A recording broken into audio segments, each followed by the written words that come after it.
Dzień dobry, mówi Dorota Frajtak z kreatywnie.com.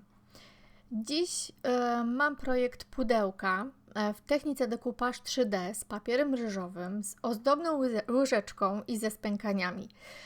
To jest pudełko na herbatę i zanim zacznę działać z pastą i z papierem ryżowym i ze wszystkimi innymi elementami, najpierw go zagruntuję białym podkładem akrylowym.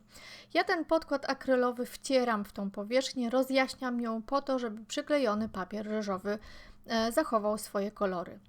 Papier ryżowy jest w arkuszu A4 i ma taką dosyć dużą, ciekawą filiżankę i ja tą filiżankę sobie właśnie wyrywam. Nie potrzebuję całego arkusza, wyrywam go tak dosyć nieregularnie. Ponieważ papier ryżowy ma bardzo fajne takie żyłki wystające, ja sobie tych żyłek troszeczkę dołożę na tle za pomocą pasty Heavy Body Gel. One utworzą rodzaj takich później białych spękań, ja je będę bielić suchym pędzlem. W międzyczasie, kiedy pasta Heavy Body sobie schnie, ja przygotuję łyżeczkę, która będzie moim zapięciem za pomocą żywicy perłowej tak zwanej. Żywica składa się z dwóch składników, składnik A i składnik B. Ja sobie je odmierzam za pomocą takiej plastikowej łyżeczki do herbaty. Ona będzie dla mnie jednorazowa i patyczka. I później po prostu biorę następne. Staram się, żeby te proporcje były naprawdę dobrze odmierzone. Ta żywica na początku jest taka bursztynowa, a po wymieszaniu i podczas schnięcia robi się coraz bardziej taka kremowa.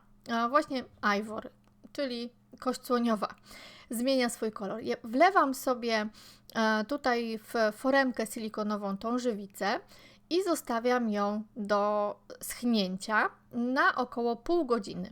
W międzyczasie przygotowałam sobie papier ryżowy, odrobinę go pomoczyłam i na ten mokry papier ryżowy nakładam klej do dekupażu. Nakładam ten klej tak dosyć dużą ilość, a następnie przygotowałam sobie pastę. To jest pasta Extra Light. Rozgrzewam ją sobie w dłoniach, a później, kiedy już ta pasta będzie rozgrzana, rozkładam ją na papierze ryżowym. Tworzę taką wypukłość, mniej więcej około 1 mm i następnie będę tą pastę ponownie pokrywać klejem po to, żeby przykleić ją na pudełko. I w momencie, kiedy moja pasta Heavy Body Gel jest już sucha, mogę całość za pomocą folii, na której to wszystko układam, przykleić na pudełko. W tym momencie mogę wrócić do moich łyżeczek i zacząć je wyjmować. One jeszcze nie są suche, ale można je wyjąć z foremki, dociąć i przede wszystkim wygiąć, tak jak będzie mi to potrzebne. Kiedy już sobie wygnę tą łyżeczkę, mogę zostawić ją do wyschnięcia, a teraz czas na domalowanie. Przygotowałam sobie farby Flair, tak na oko pasował mi kolor Banana Cream, troszeczkę też beżowego i żółtego i do tego Elegant Rose, super odcień, który tutaj wszystko uzupełni i zaczynam domalowywanie. I to domalowywanie robię zwykłym szkolnym pędzlem, techniką tepowania, po prostu dookoła tepuję na tą pastę żelową, którą tam mam położoną i również brzegi pudełka maluję w podobny sposób. Następnie również za pomocą farby Flair ja jeszcze sobie tą łyżeczkę pomaluję na ciemny brąz, bo będę chciała użyć jeszcze past woskowych i one będą idealnie widoczne na kolorze ciemnobrązowym. Pocieniuję jeszcze wokół tej mojej filiżanki, ponieważ tam troszeczkę podczas klejenia ten papier ryżowy stracił uroku, troszeczkę na ostrości, dlatego podkreślę tą filiżankę jeszcze za pomocą skośnego pędzla i pocieniuję sobie dookoła, a następnie, tak jak wspomniałam, będę wydobywać wszystkie te zagniotki z pasty żelowej za pomocą suchego pędzla z białą farbą.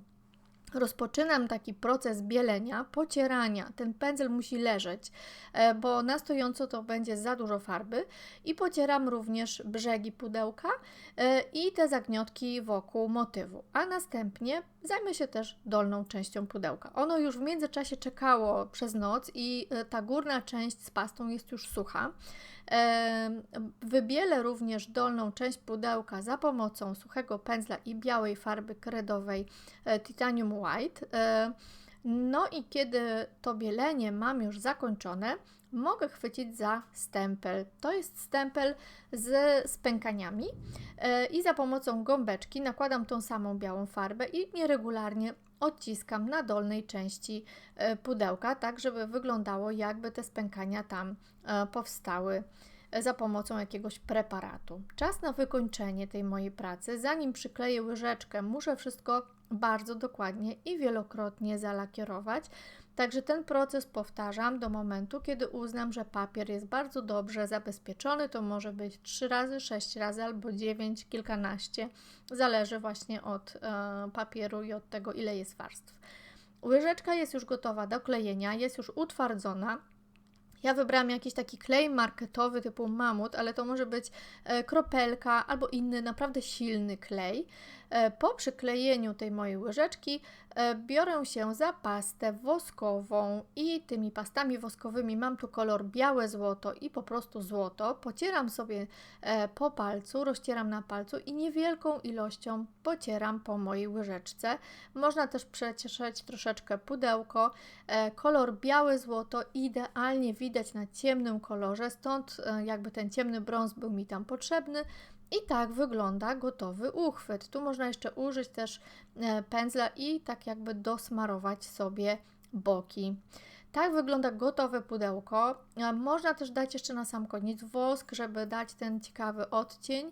Dziękuję Ci dzisiaj za uwagę. Aha, wnętrze pudełka będę malować kawą, mocnym roztworem kawy. Dziękuję Ci za uwagę. Zostaw parę słów od siebie. Do zobaczenia w kolejnym filmie.